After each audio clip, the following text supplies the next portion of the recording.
Welcome to On Texas Football. It is time for rapid reactions this morning. I'm Bobby Burton, joined by Gerry Hamilton and CJ Vogel of On Texas Football. This episode brought to you by our friend Adam Lowy over at the Lowy Law Firm.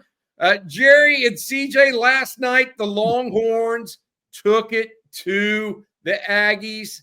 It felt like instead of the Aggies waiting 13 years to take it to the Longhorns, it felt like it was the Longhorns waiting for 13 years to take it to the Aggies. Texas absolutely dominated both lines of scrimmage, even drawing the comment from A&M coach Mike Elko. Is that where the rapid reaction starts? Yes. Today is the lines of scrimmage. Gerry, I'll let you go first, buddy. Offensive line, for sure. I mean, look, you knew the defensive line would have their moments and they could play. They were going to get pass rush because A&M's offensive line's not good in pass pro, but they've gotten more physical as a downhill run team. But the Texas offensive line had the bigger task last night, and they delivered in a big way. They may have won the Joe Moore Award last night, honestly, especially if the voters listen to Elko's press conference. But the Texas offensive line played as high a level game as they have all year, in my estimation. Now, was A&M Georgia? No, but it's still, you're on the road, tough place to communicate. And they went out there and called their number in the run game, essentially. And they lost Kelvin Banks early, and you bring in Trevor Gooseby. And I'm not saying there's not a drop off from experience or talent level, but you didn't skip a beat in this game. I mean, they ran it behind Gooseby. They left Gooseby on an island and pass pro on Quinn's backside. The Texas offensive line dominated the game. Yeah, they gave up a couple of sacks, but they dominated this game. I mean, Trey Weiser had 33 rushes for 186.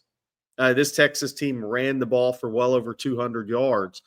Texas dominated on the offensive line, and that's what you have to do in the SEC, because you know what? No matter what level people think A&M's defensive linemen are individually playing at right now, they still have multiple NFL draft picks there. You have to go in and win the line of scrimmage in the SEC, especially on the road. That has to travel. Your offensive line and your defense has to travel, and Texas offensive line and defense traveled in a big way. Absolutely. 26 first downs for the Longhorns, 34 minutes of possession, time of possession. CJ, you were in the at the game last night. What were your thoughts on what you saw from the lines of scrimmage for the Longhorns? Yeah, if Gerry just took the offense, that means I got to compliment the defense there. And I thought specifically it was sound, it was physical, it was aggressive, it was violent. That was what I would describe the Texas defensive line. Look, they ran the ball, 30-plus times on the evening, 34 times. They under 100 yards on the ground, only one rush on the entire night out of 34. Went beyond 10 yards, and that was the scramble to start the second half by Marcel Reed. The longest rush by a Texas A&M running back was 5 yards. And then you start looking into the pass protection. You start looking into the containment by the edge rushers. That was a big key for me coming into this game. I thought Trey Moore had a tremendous game. Colin Simmons had a tackle for loss.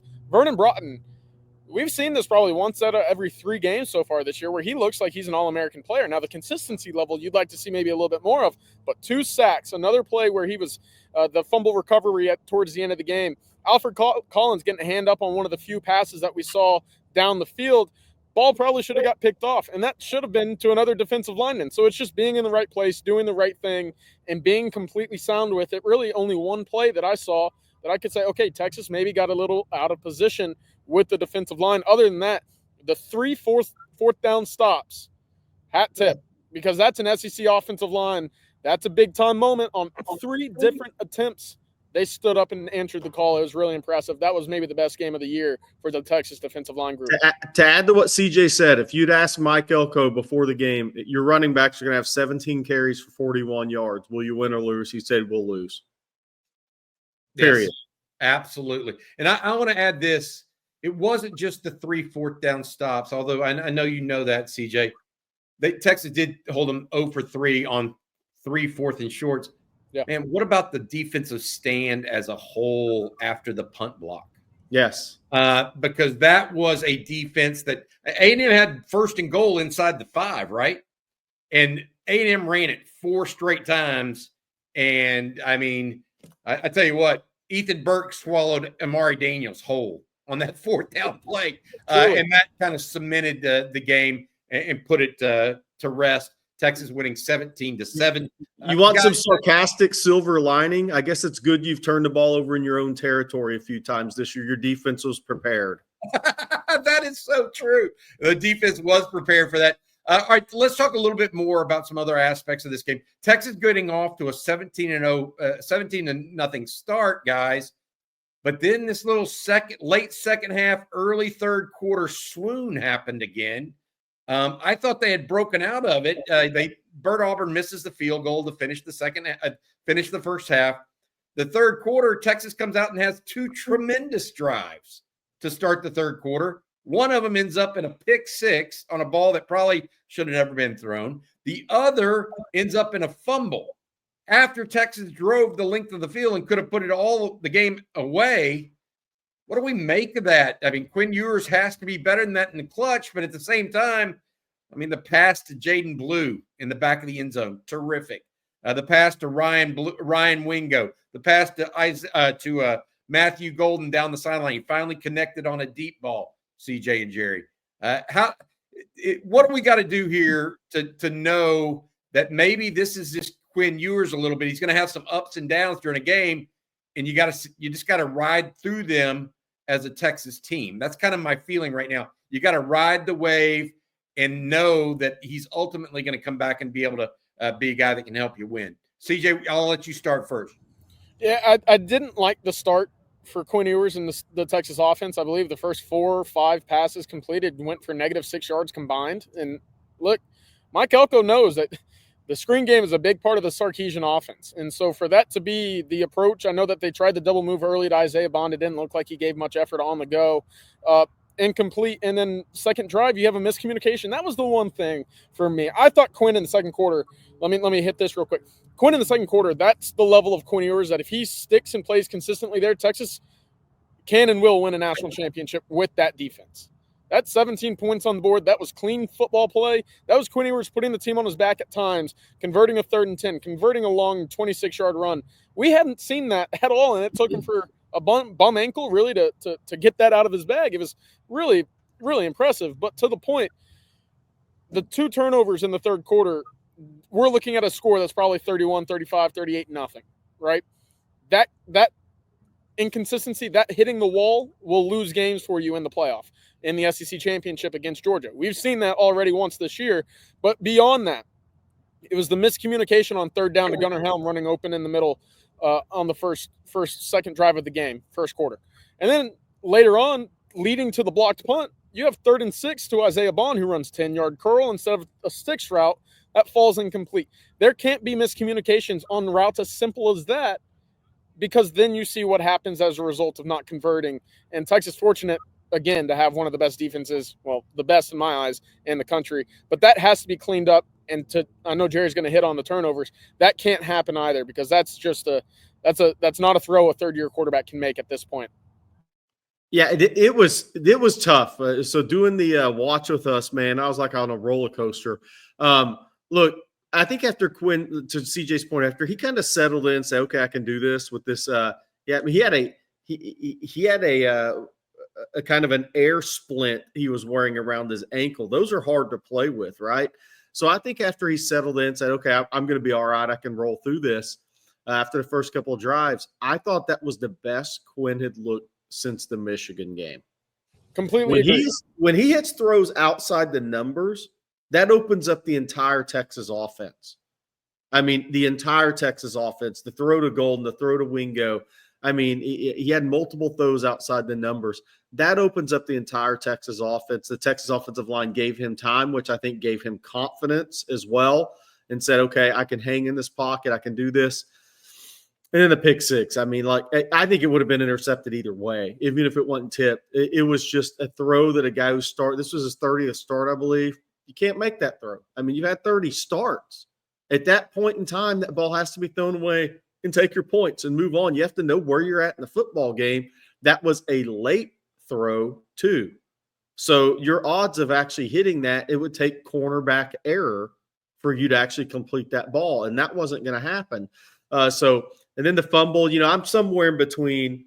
Was that Quinn or just a good play by A&M, getting him from behind, stripping the ball? He was trying to get down. He was trying to get down. I mean, his knee was this far from hitting the ground when that ball came out. So I'm not putting that one on him. The interception, though, is that's just a 30 starts. Come on. I mean, so I was riding the wave there. But until those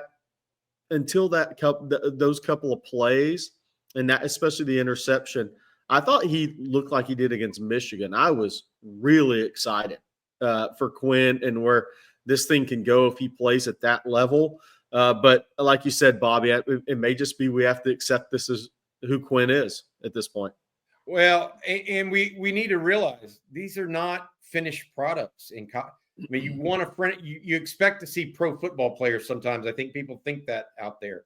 They got to remember they're still in college. They're still learning. Doesn't mean that we can't expect greatness out of Quinn, because I think he's got it within him. But my point being, sometimes you just have to be and realize they're not 30-year-old men out there that have seen this 100 times and dealt with 105,000 people, Jerry. That sort of thing. That I thought that he as much as anything other than the throw to Blue was terrific. Great catch by Jaden Blue as well. He really kept the ball alive a couple plays with his legs, which I think surprised the hell out of me and Texas A&M's defense. Right. They weren't playing for that. And so I felt like he did some really, really nice things Saturday night. But we'll talk a little bit more. Got some more rapid reactions coming. First, I want to say thank you and need to say thank you to Adam Lowy over at the Lowy Law Firm. We have been sponsored all year by Adam and his group. If you've been injured in a car wreck, truck wreck, automobile accident of any kind, we appreciate Adam and his sponsorship. Make sure you reach out to them at loweylawfirm.com. They've got 20 years of experience of helping injured Texans find out whether or not they might need legal representation to get the compensation they justly deserve. Again, loweylawfirm.com. All right, guys, beyond what we talked about already, offensive line, Quinn Ewers a little bit in the ankle. He came back. And then the defensive front. What do we say about Trey Wisner? I mean, my goodness. I mean, 2 weeks in a row, give that guy the rock. I mean, he has been an absolute stud and frankly, one of the better backs in the country even the last 2 weeks, Jerry. I mean, talk about a guy that's just come on. What do you think of Trey Wisner right now, Jerry? If you have a really good team that loses a couple of key players to injury, those seasons a lot of times ride on who steps up. And nobody stepped up more than Trey Wisner this year. When Cedric Baxter went down, then Jaden Blues had the fumbling issues because he started the year as RB3. Yes. And now he's risen to maybe a third-team All-SEC guy. Realistically, with the last 2 or 3 games, I mean, he may be a third-team All-SEC back at this point. Worth the conversation. Yeah, he's in the conversation. But the toughness, it's the toughness. We can talk about his vision and his patience and his feet and his ability to get small at times, but it's his toughness to take 33 carries in this physical SEC game, coming off a 20-plus carry game. I wonder if we asked Trey when this last time he carried it 55 times over 2 games. He might say never. They moved him from running back to wide receiver at DeSoto. He might say never. Maybe it was when he was young in Waco, CJ. I don't know that. They used him heavily at Waco, Jerry. So yeah, it may have been nothing close to this. Yeah, I mean, 55 taking 50-plus carries over 2 weeks in the SEC. There's nothing to sneeze at. So it's his toughness. He brings toughness to the Texas offense. And this Texas offense needs toughness because they put the ball on the floor too much this year. They need that toughness. Yeah, well, he's brought it. CJ, Yes. What'd you think of Trey Wisner in the Texas run game? Yeah, if I could share a quick Trey Wisner story. The first time I went to go see him at Connolly, of course, checking out Kobe Black and, Jelani McDonald at the time wasn't yet on the scene, but you hear from Coach Garrick over at Connolly who tells you, yeah, Trey's going to be our guy next year. And you ask him why, and he says, well, last year in a playoff game, he had 22 carries and he had 20 tackles at safety. Yeah. And that speaks entirely to the level of toughness that he has. And of course, he says he got that from his mother, who wonderful lady. But Trey, let me tell you, that is a special kid who gets it when it comes to a team first approach. I heard from him after the game and the post game press conference, who basically said it doesn't matter what I do. I mean, the offensive line created the holes, I just ran through them. To which I say, yeah, the offensive line had a good day, but there were 6, 7, 8 times that game last night, Bobby, where I'm watching a run up the gut. I'm feeling like there's nowhere else for him to go, and he squeaks out for a gain of 6.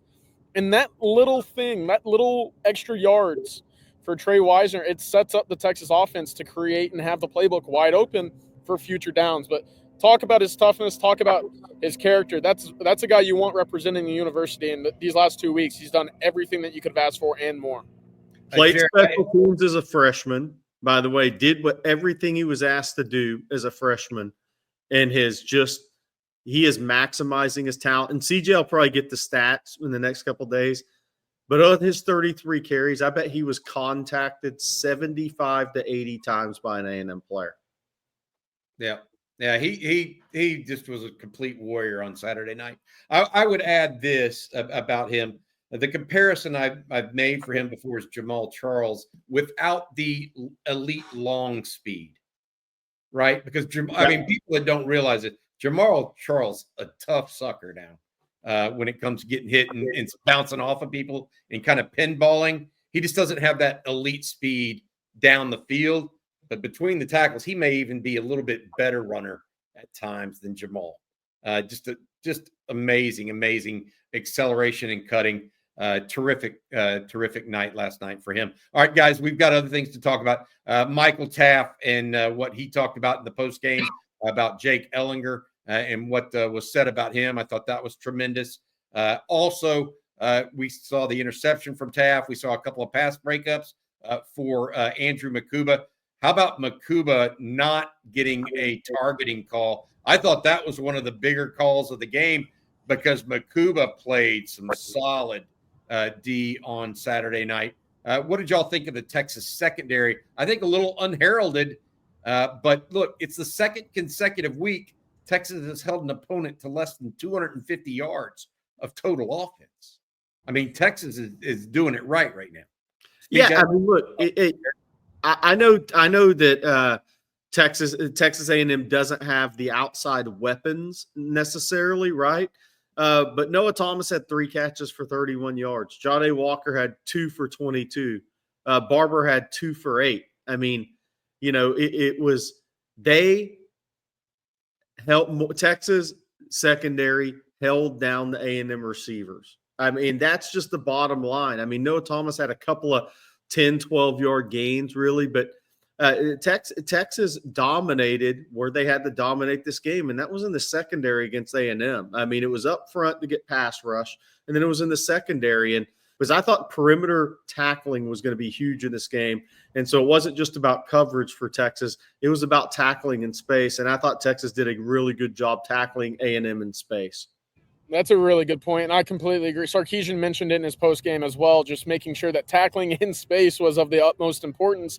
I thought it took maybe 8-10 plays for the Texas secondary and maybe just defense in general to settle in, right? That's starting the game off on defense. Look, the first 2 big completions moved A&M down into about the 25 or 30 yard line early last night. So I think that there were some guys maybe open that you wouldn't see the rest of the game, but just trying to figure out that communication, trying to get your feet wet, settle in. Once Texas settle in, I want to shout out Michael Taft because that was one of the best interceptions. I feel like we have this conversation every week, but to get a foot down, to have the wherewithal of where to be as the middle of the field safety right there, that was a tremendous play to flip that momentum after Texas punted on its first drive.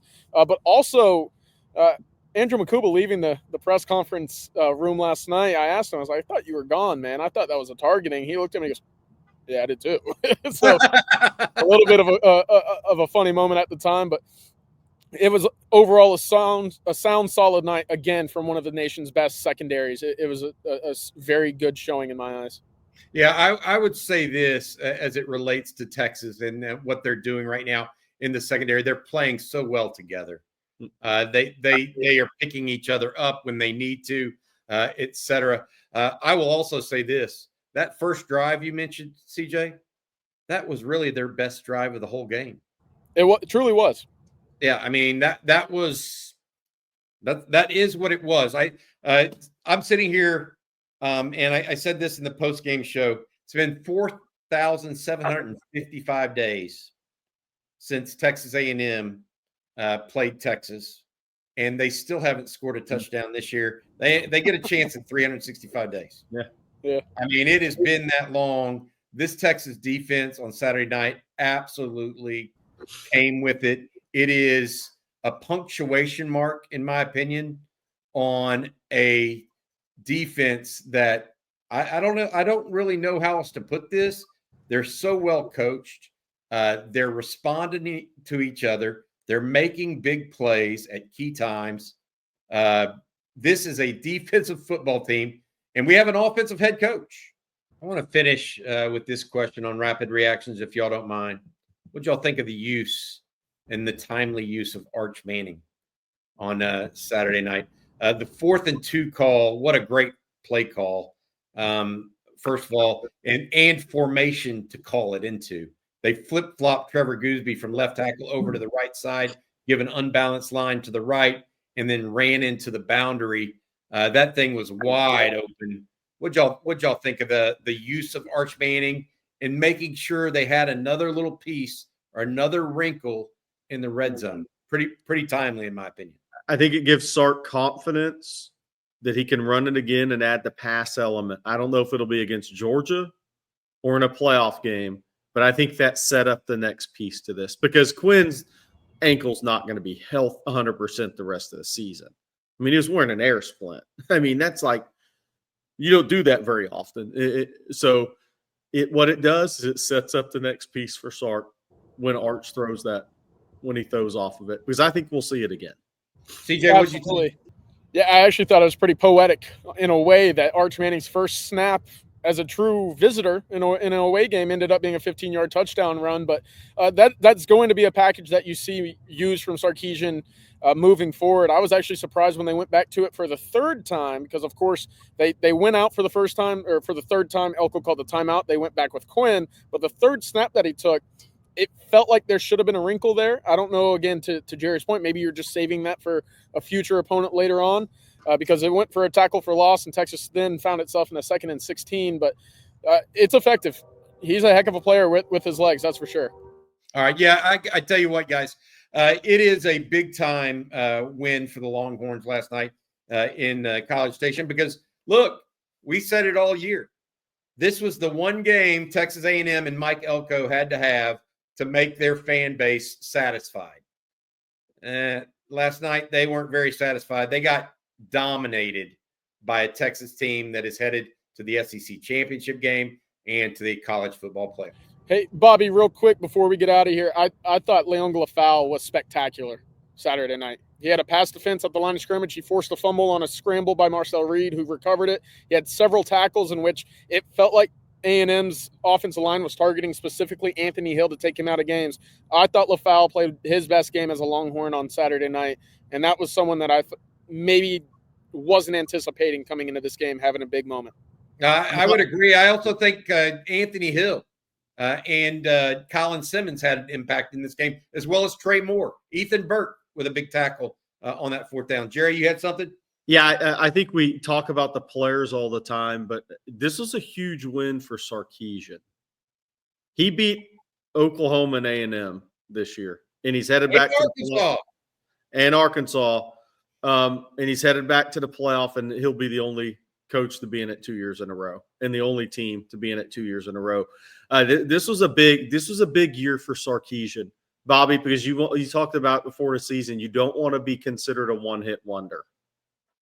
Yep. And Sark is not going to be a one-hit wonder at Texas. And now that he's in the playoffs again, that really – it's a great vision in portal recruiting, high school recruiting. The vision's becoming reality. It's a great message that, look, we're here to stay. Texas actually really is back this time, right? And so you can come here, you can win big games, you can play in the SEC in great atmospheres, you can win awards nationally because I think Barron will win the Thorpe. You can go get drafted. We're going to have 20 guys in 2 years. this was a big game for Steve Sarkisian at Texas because, when you beat A&M and Oklahoma in the same season and that season ends with a playoff appearance, that's pretty strong for Sark. It is. And I agree with you. I think it is showing that Texas is truly in a situation that's enviable for a number of people. It will help recruiting not only this year, in my opinion, but years to come.